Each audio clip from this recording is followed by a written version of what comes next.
सबसे पहले बात संसद के शीतकालीन सत्र की करेंगे। लगातार चौथे दिन आज भी सदन में हंगामे के आसार हैं। ओमिक्रॉन के मुद्दे पर सदन में जवाब दे सकती है सरकार। निलंबित सांसदों के मुद्दे पर आज विपक्ष का स्टैंड क्या होगा? किसानों का आंदोलन खत्म होने को लेकर असमंजस कब खत्म होगी? और ममता शरद पवार की मुलाकात के बाद क्यों गरमाई विपक्ष की राजनीति? संसद में जारी राजनीतिक घमासान से जुड़ी अहम खबरों के लिए देखिए टॉप 9 सियासी संग्राम। शीतकालीन सत्र के चौथे दिन भी आज सदन में हंगामे के आसार हैं। हालांकि आपसी सहमति के बाद कल लोकसभा लंबे समय तक चली। कल ओमिक्रॉन और कोरोना के मुद्दे पर सरकार की ओर से कोई जवाब नहीं हो पाया। आज इस पर चर्चा हो सकती है और स्वास्थ्य मंत्री सदन में जवाब दे सकते हैं। राज्यसभा में विपक्ष के 12 सांसदों के निलंबन पर आर पार की लड़ाई जारी है। कल भी दोनों सदनों में विपक्ष ने जबरदस्त हंगामा किया। विपक्ष सांसदों का निलंबन रद्द करने की मांग कर रहा है, तो वहीं सभापति ने निलंबित सांसदों से माफी मांगने और फैसला वापस लेने की बात कही है। राज्यसभा में विपक्ष के नेता मल्लिकार्जुन खड़गे ने कहा, माफी मांगने का कोई सवाल ही नहीं है।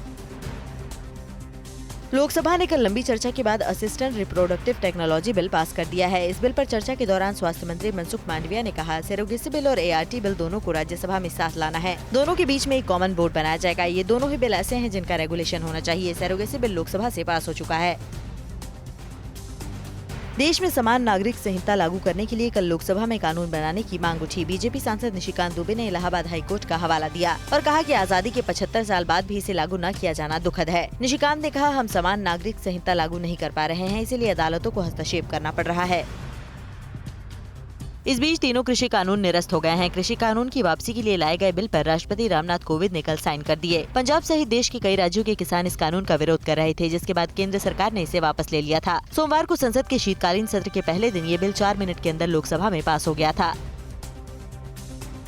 कृषि कानून की वापसी के बावजूद किसान आंदोलन के खत्म होने पर असमंजस बरकरार है। सिंघू बॉर्डर पर प्रदर्शन कर रहे किसानों ने ऐलान किया है कि MSP पर लिखित आश्वासन मिलने तक आंदोलन जारी रहेगा। सूत्र बताते हैं कि फिलहाल ये आंदोलन पूरी तरह से खत्म नहीं होगा। इसके तरीके में कुछ बदलाव जरूर हो सकता है। फिलहाल निगाहें 4 दिसंबर की होने वाली संयुक्त किसान मोर्चा की मीटिंग पर टिकी हैं। एनसीपी प्रमुख शरद पवार और TMC नेता ममता बनर्जी की मुलाकात ने कांग्रेस की टेंशन बढ़ा दी है। ममता ने बिना नाम लिए राहुल गांधी पर निशाना साधा। ममता ने कहा कि विदेश में बैठकर राजनीति नहीं हो सकती। ममता ने ये भी कहा कि UPA का वजूद नहीं है। शरद पवार ने कहा, राष्ट्रीय स्तर पर समान विचारधारा वाले दलों को एक साथ आना चाहिए और एक मजबूत विकल्प तैयार करना चाहिए।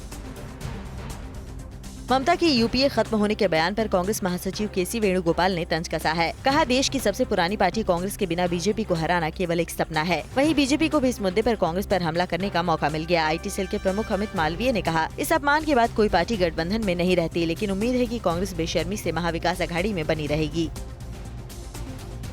पंजाब कांग्रेस में जारी कलह कम होने का नाम नहीं ले रही है। पार्टी नेता राहुल गांधी ने कल दिल्ली में राज्य के शीर्ष नेताओं के साथ बैठक की और चुनावी तैयारियों की समीक्षा की। शाम को पहले पंजाब कांग्रेस के अध्यक्ष नवजोत सिंह सिद्धू पहुंचे और इसके करीब 1 घंटे बाद CM चरणजीत सिंह चन्नी ने राहुल के दरबार में हाजिरी लगाई। पार्टी सूत्रों के मुताबिक राहुल ने दोनों नेताओं को एकजुट होने का मंत्र दिया।